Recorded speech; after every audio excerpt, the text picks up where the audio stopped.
Jin-Woo Kim despised mess, and children were the very definition of chaos. His Atlanta estate, a glass and steel fortress presiding over the city, was ruled by a cold, Spartan order. No stains, no sound, no sentiment. At 35, he was the Dumok, boss, of the burgeoning Jopok network in Georgia, a man whose ruthlessness was legendary and whose intense, dark eyes could paralyze a rival crew. Yet, there was a quiet disruption to his immaculate world. Amara Jones, his newest housekeeper.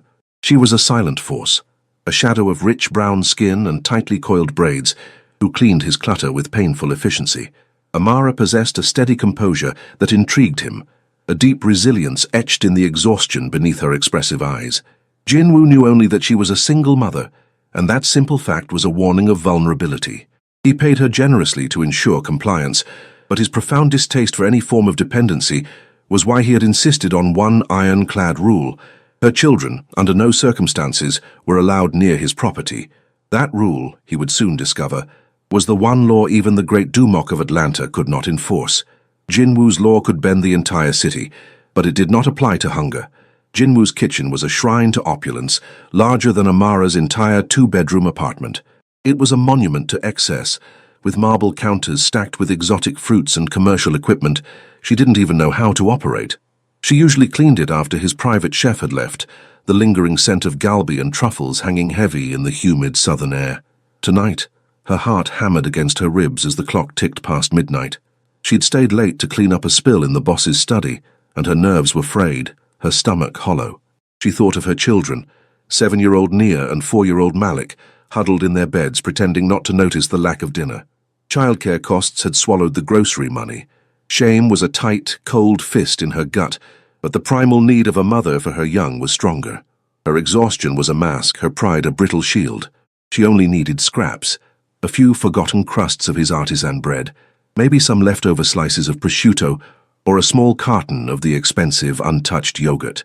Not for herself, for Nia, who was growing fast and often complained of a perpetual ache in her stomach, and for Malik, whose persistent cough due to the damp apartment seemed to deepen with every skipped meal. Amara, a woman of deep faith and unshakable pride, moved like a thief. Her calloused hands, accustomed to scrubbing the floors of the wealthy, reached into a refrigerated drawer. She quickly pulled out 3 untouched brioche rolls and a handful of sliced deli turkey, shoving them into a plastic shopping bag she kept tucked in her cleaning apron. "What do you think you're doing?"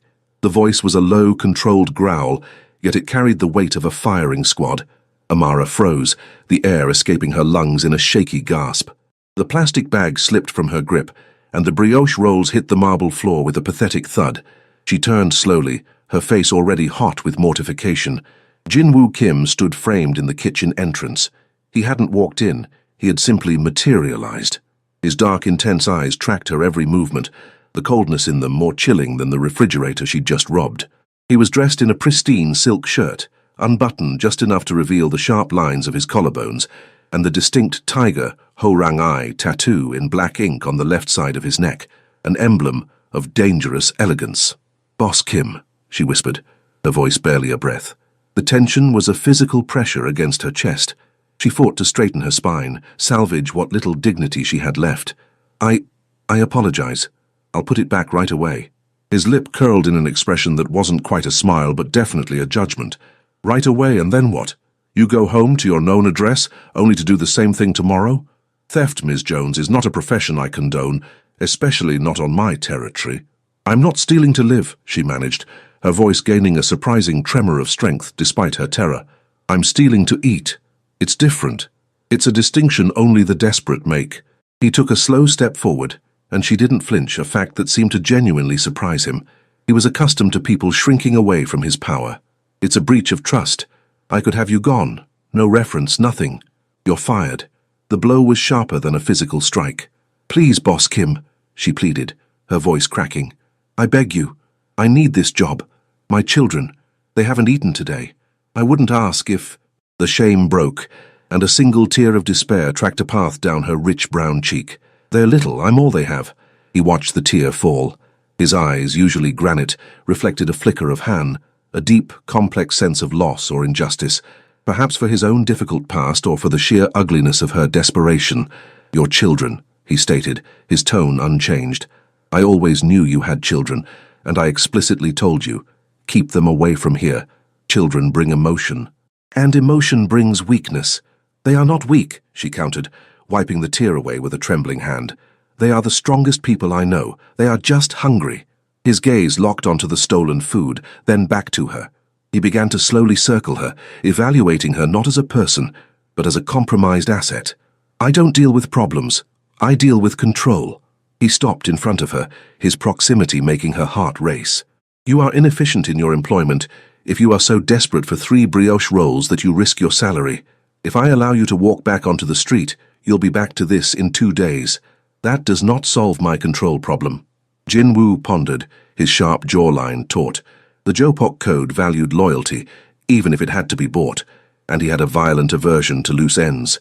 If she were caught by authorities, she might have something to tell. The slightest risk was unacceptable.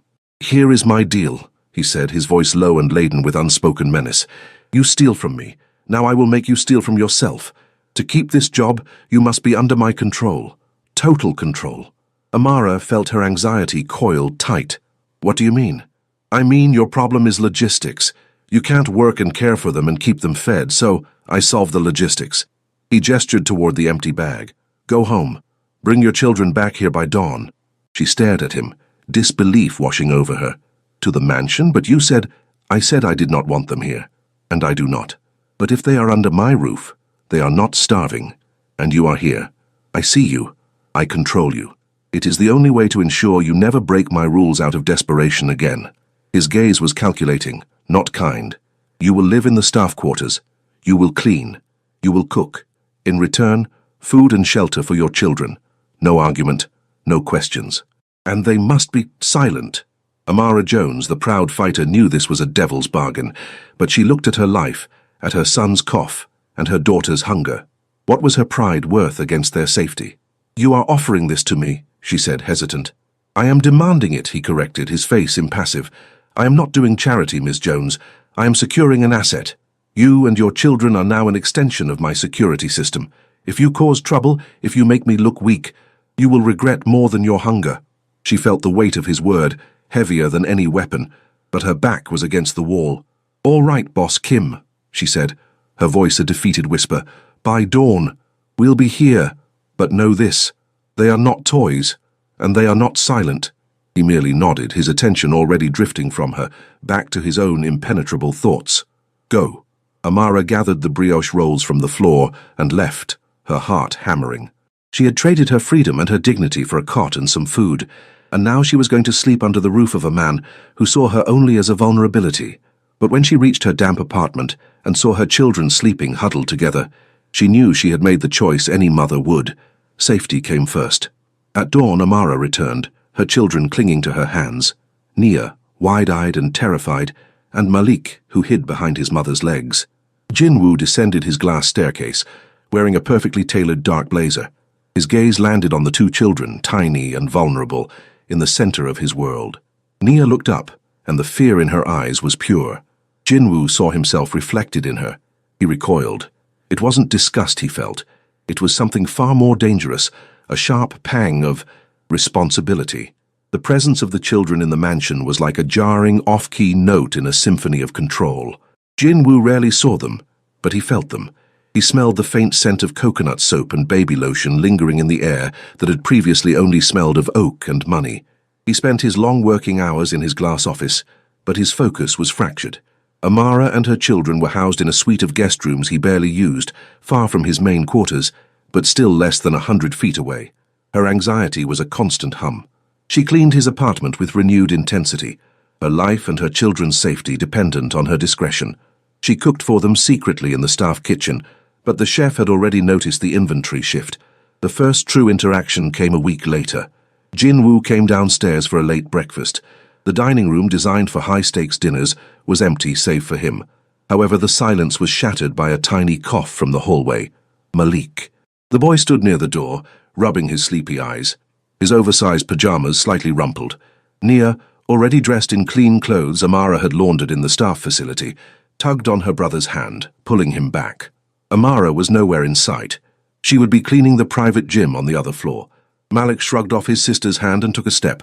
He looked up at Jinwoo, the scariest man he'd ever seen, holding a porcelain cup. The Korean Mafia boss, known for moving millions with a nod, felt strangely exposed. Malik held out his hand, not begging, but showing. Cupped in his sweaty palm was a crayon drawing. It was a smear of primary colors, featuring 2 tiny stick figures and 1 giant looming dark stick figure. "Mommy says that's you," Malik mumbled, his voice a shy whisper. "You're the tiger." The tiger. The Jopok moniker he hated. He stared at the drawing. The child had drawn an orange and black creature with angry whiskers. His eyes flicked to Jinwoo's neck. His tattooed Ho-Rang eye was a symbol of relentless force and protection. Jinwoo didn't know how to respond. He was used to threats and flattery, not innocence. He didn't like children. They were sticky, unpredictable, and loud. But this boy, Malik, saw him as a tiger. Before he could answer, Amara appeared, terror in her eyes. "Malik, Nia, inside. I told you to stay in the room." She rushed forward, her face burning, and scooped up the children. She offered a quick, clumsy bow, a movement he associated with Korean respect, which startled her. "Boss Kim, I am so sorry. This was my fault. I will punish them." "No," Jinwoo said, the sound rough in his throat. He put down the cup, and the porcelain did not break. He pointed to the drawing in the boy's hand. "What is this?" "It's a drawing." Amara's panic twisted into confusion. "He says I am a tiger." Amara swallowed hard. "Yes, he likes tigers. They're strong. Please, Boss Kim, don't hurt him. It was my fault." Jinwoo looked at the woman before him, her posture defensive, ready to absorb any blow for these small beings. She was a lioness. He felt a sharp pang of respect. "I do not harm children," he stated, though it was a lie. He harmed anything that got in his way. But to himself, he thought these were not in his way. They were in his house. He turned to Malik, who still watched him with a 4-year-old's gravity. "Tigers eat raw meat, boy. They are savage, not a pet." Malik didn't flinch, but they protect their cubs. The comment hit Jinwoo like a gut punch. He was known for his loyalty to his men, his Jopok family, but he had never considered his role in such a primal sense. He looked at Amara. "Do not punish him," he said. "Tell him that tigers appreciate art, even if it is bad." He reached for his wallet. This was not charity, it was compensation. He pulled out a crisp $100 bill and handed it to Nia, the eldest. "Buy supplies, not food. Food I will provide. Paint me a better tiger." Nia stared at the money, disbelief filling her big brown eyes. Amara was frozen. "We don't need your money, Boss Kim," Amara said, her voice shaking. "We can buy our pencils with my salary." "This is an order," he said, his voice snapping back to its steel-like tone. "Accept it. Consider it a silence bonus." Amara had no choice. She offered another deep, dignified nod. She took the children and retreated to their rooms. That afternoon, while Jinwoo was in an intense meeting with his Hyung Nims, older brothers, lieutenants, in the upstairs conference room, a security alarm blared. Not the perimeter alarm, but his personal inner gate system. His lieutenant, Haiwon, rushed in, her face pale. "Boss, it's Mr. Miller, the maid's ex-husband. He's trying to break through the service gate. He says he's taking the kids." Jinwoo's jaw tightened. He despised domestic drama. He despised problems. But this problem had just breached his territory. Blood boiled in him, a sudden cold fury. This man was attempting to trespass on his perimeter. "Do not let him pass the gate," Jinwoo commanded, his gaze lethal. "But he's causing a scene. He says Amara can't keep the children. He says his family will crush her." Jinwoo stood. He smoothed his shirt. He looked at his lieutenant. "A1, call security and tell them to hold him. I will handle it. He is on my land." He strode down the glass staircase, his contained anger a more dangerous threat than any shout. He exited through the service gate and found a burly man yelling obscenities into the intercom. "Give me back my kids. The bitch can't just hide 'em here." The contempt in the man's voice for Amara and her actions made Jinwoo's hand flare. He despised weakness, but he even more despised the bullies who exploited it. Jinwoo stopped 10 feet from the man. His bodyguard stepped forward, but Jinwoo held up a hand. He stared at the ex-husband, his face a mask of ice. "You are insulting one of my staff on my property," Jinwoo said, his voice as cold as a mountain peak. His Korean-American accent was heavy with authority. "And who are you, her perverted boss?" the man sneered. "I'm the father. She's withholding my kids. Jin-woo stared the man down, his eyes locked. He took out his phone and snapped a quick picture of the man's license plate. "You have no jurisdiction here. I am the jurisdiction." He took a step forward, and the ex-husband finally saw the tiger on Jin-woo's neck, the badge of silent violence. His eyes widened. "You will retreat now, and I assure you, if you ever bother Ms. Jones or the children, or step onto my property again, I will ensure that you and your entire bloodline regret the day you were born." The man stammered, his bravado crumbling. The threat was real. Jin-woo's security detail closed in. Jin-woo watched the man being led away, fear replacing arrogance. He turned back to the mansion where Amara watched from the window, her children hidden behind her. His fury receded, replaced by something deeper and possessive. He was protecting something of his own. "She and the children are now a part of my life. No one touches them," he murmured to Haewon in Korean, his voice a solemn vow. He ascended the glass stairs, his focus entirely fixed on the woman who had witnessed his weakness and his strength. The aftermath of Jin-woo's intervention changed the air in the mansion. Amara was no longer just cleaning, she was being guarded. Her initial fear had morphed into a cautious suspicion, now coupled with a budding, dangerous sense of security. She felt trapped, but finally safe. The outside world, represented by her ex-husband, had retreated into the haze. The Korean boss, for his part, was fighting an internal war. He still spent his days managing his Jopok empire, but his nights were now filled with faint domestic sounds. Malik giggling at a cartoon, Nia quietly asking for help with a math problem. He didn't intervene, but he also didn't demand Amara silence them. He simply listened. One afternoon, Amara was cleaning his small safe room. He had forbidden her from touching any documents, but the safe itself needed vacuuming. Her eyes snagged on a small folded piece of paper that had slipped out, a list of expenses. It was not a normal list. It was a record of old medical bills, and the name on the receipt was Kim Hae-jin, his younger sister, who had tragically died from an illness when he was young. A sharp pang of sympathy, the first, struck Amara. She realized his aversion to weakness wasn't true coldness, but the fear of losing what was vulnerable. Later, Amara was in the staff kitchen, preparing what she called emergency comfort dinner. Southern green beans, seasoned with smoked turkey and jalapeno cornbread.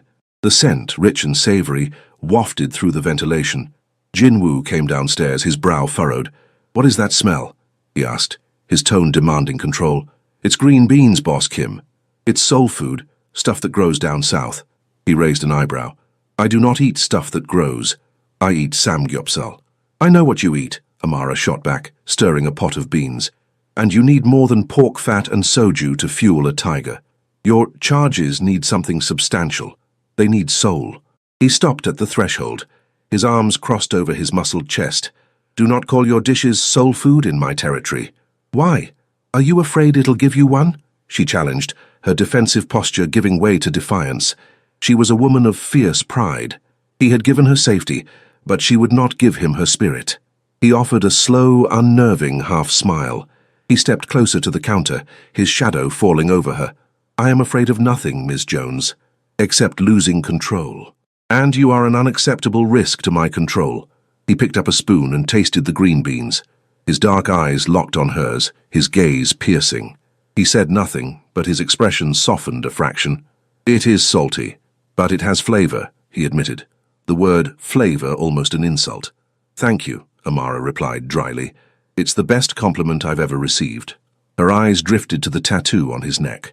For the first time, she reached out a hand, hesitant, and touched it. The brush was light, yet charged. His skin was warm and smooth beneath her fingertip. "Why the tiger?" she whispered. "It's beautiful, but so fierce." His entire body stiffened.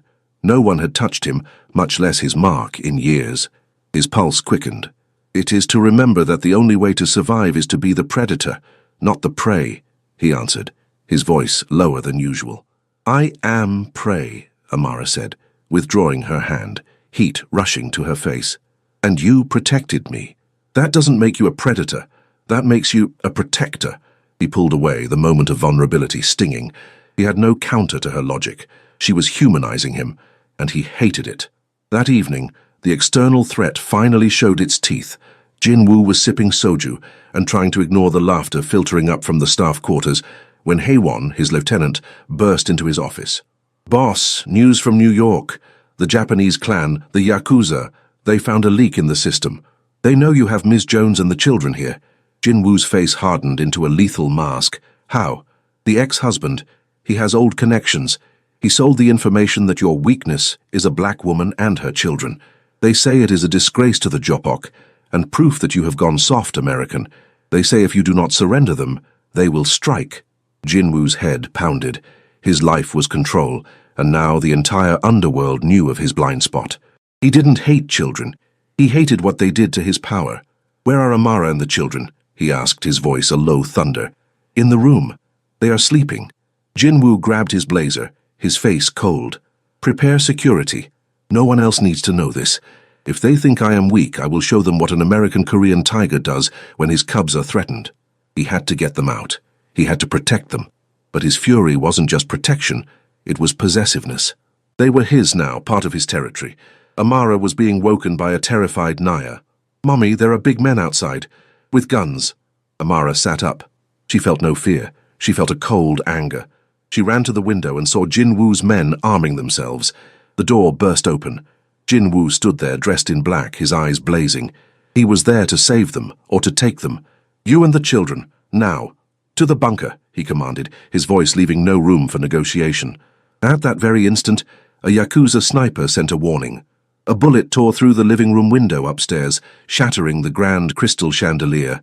The deafening sound broke the night's silence, and Amara knew her period of peace was over. War had come for them. The sound of shattering glass marked the end of the illusion. Amara grabbed her children, pulling them both beneath the heavy bed. Her body curved over theirs. Her strength was not that of a tiger, but that of a mother. Jinwoo stormed into the room, his body tense and coiled, a pistol in his hand. He wasn't yelling, he was operating in Dumok mode. He saw Amara protecting her young, and his respect for her spiked. She wasn't screaming, she was fighting. "Amara!" he shouted, his accent disappearing in the urgency. "Get out! Now!" She crawled out from under the bed, pulling Nia and Malik after her, the kids' eyes wide with terror. "I'm not leaving!" she yelled, her voice surprisingly steady. "I know this is because of me, Boss Kim. If they want me, I'll go, but don't put them in danger." He paused, his rage overwhelming the external threat. She was offering herself up for sacrifice. "Shut up. This isn't because of you. It's because of my control. And they touched what is mine." The word echoed heavy with Korean possessiveness. He grabbed Amara's arm, his grip steel, and hauled them across the floor toward the staircase leading to the secure basement. Haewon and his men formed a human shield, fighting off the initial attack. As they ran, Malik, overwhelmed by the noise, stumbled and fell. A sharp cry from Nia pierced the chaos. Jinwoo didn't hesitate.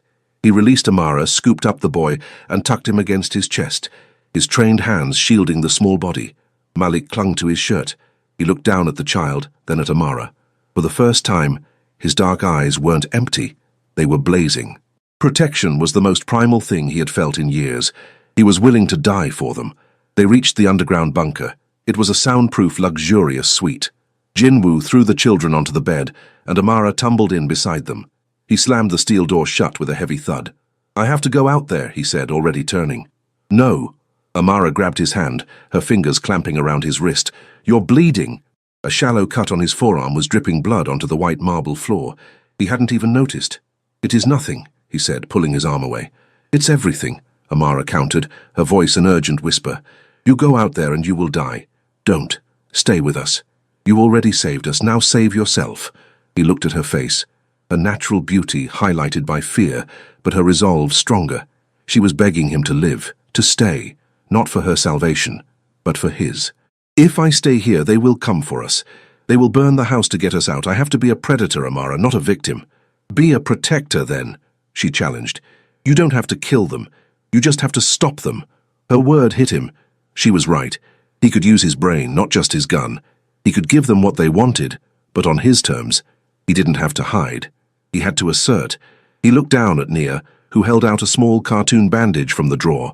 Malik smiled. He felt the weight of his responsibility. He was fighting a war he had created. He ripped off his silk shirt. The blood from his arm was running down his shoulder. Amara gasped, not in fear, but in a sudden, sharp, physical awareness. She was looking at him, his muscled body, his intense strength. She grabbed a clean towel and stepped closer. "Let me clean it," she murmured. Her hand was warm and soft against his arm. Their proximity was electric. He smelled the faint scent of vanilla and laundry detergent. His control fractured.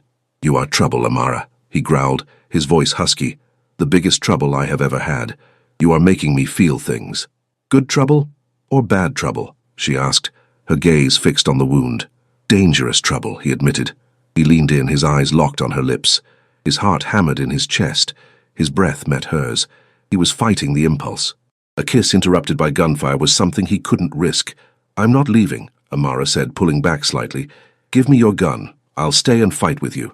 He laughed, a rough, humorless sound. "You are insane, Ms. Jones. You are a woman of principle. I am a man of war. And I am your redemption," she stated. "I am the only person in this world who doesn't fear you or want your money. I only want you so my children can have a father." The word father hit him harder than any bullet. He had to protect her. He had to protect them, not with fear, but with his full power. "All right," Jinwoo said, his eyes turning to steel. "Stay here. Clean the wound. I will be back. And when I return," he declared, his voice a solemn vow, "this war is over. And you are my queen." He turned, his fury total and unrestrained. He opened the steel door to the bunker. "Haiwan, tell the Yakuza, the tiger is hungry. They did not touch my property. They touched my family. Now they will pay the debt. In blood." Jinwoo strode out into the night, his body filled with a protective rage he had never known. He was fighting for his life, his empire, and a woman and her children who had become his everything.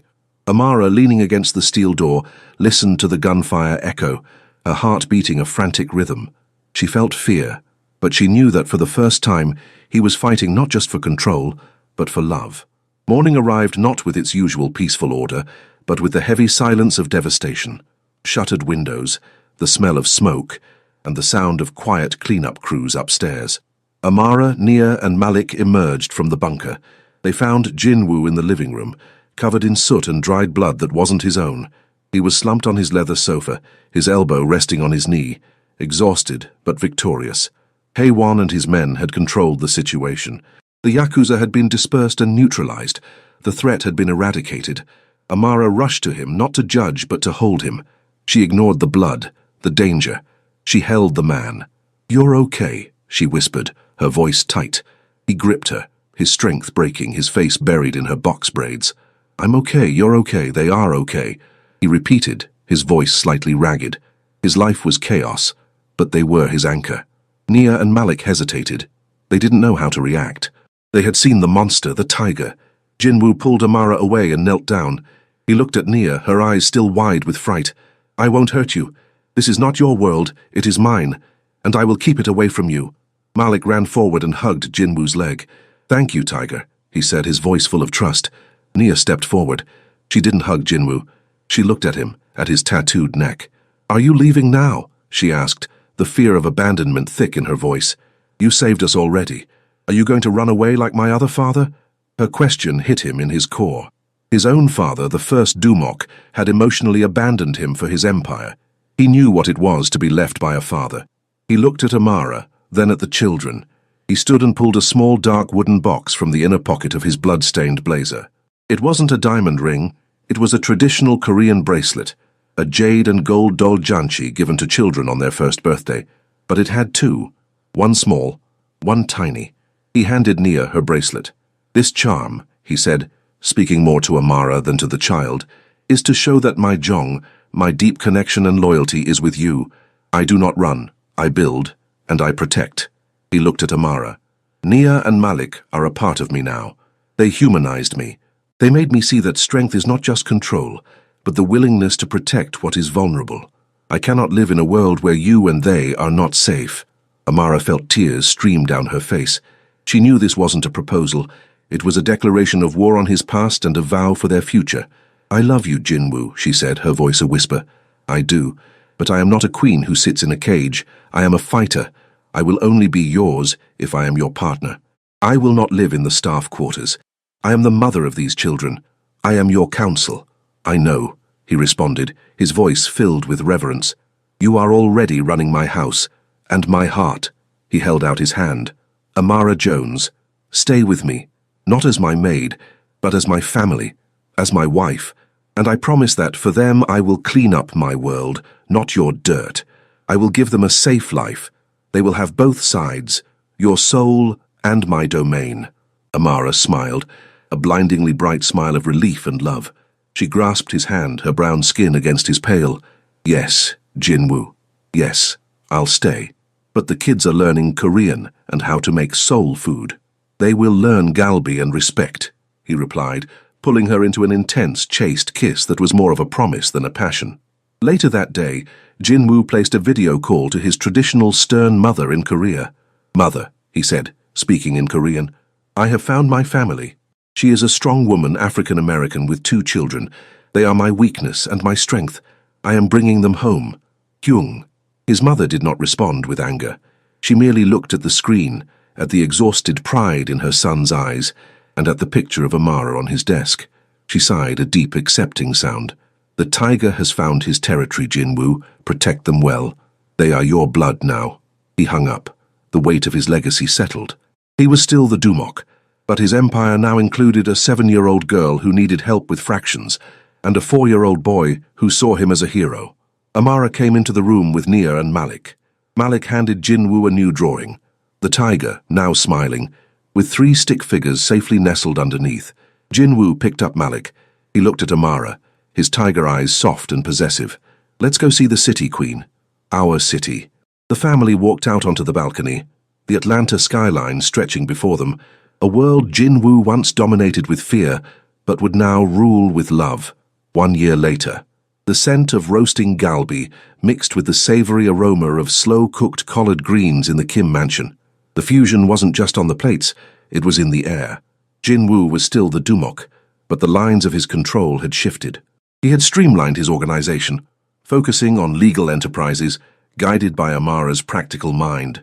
He was still dangerous, still the tiger, but his ruthlessness now served a singular purpose, maintaining the peace and prosperity of his new domain. He wore the tiger tattoo not as a threat, but as a badge of his primal commitment to his family. Amara was no longer the maid. She was Amara Kim, his trusted partner, the woman who commanded the respect of every Hyungnim in the room simply by her presence. She ran a non-profit organization focused on single mothers in the inner city, a venture quietly funded by Jinwoo's now legitimate interests. Nia, now 8, was excelling in school, practicing her Korean with Jinwoo's mother over weekly video calls, and her laughter echoed through the mansion, a sound Jinwoo now welcomed. Malik, 5, still called Jinwoo Tiger Dad, and had insisted on Jinwoo teaching him the Korean martial art of Hapkido, much to Jinwoo's secret delight. On a warm Saturday afternoon, the family stood on the vast lawn. Nia and Malik were playing catch with a nervous but happy Jinwoo, teaching him the rules of an American football game he'd never understood. Amara watched them, leaning against the balcony railing, a gentle smile on her face. Jinwoo caught the ball, turning to look at her. He saw not a maid, but a black woman who had stared down his darkness and offered him the light of unconditional love and family. He raised his hand in a silent salute. He had traded his solitary kingdom for a life full of chaotic, beautiful noise. He wouldn't have it any other way. The tiger had finally found his home and his peace.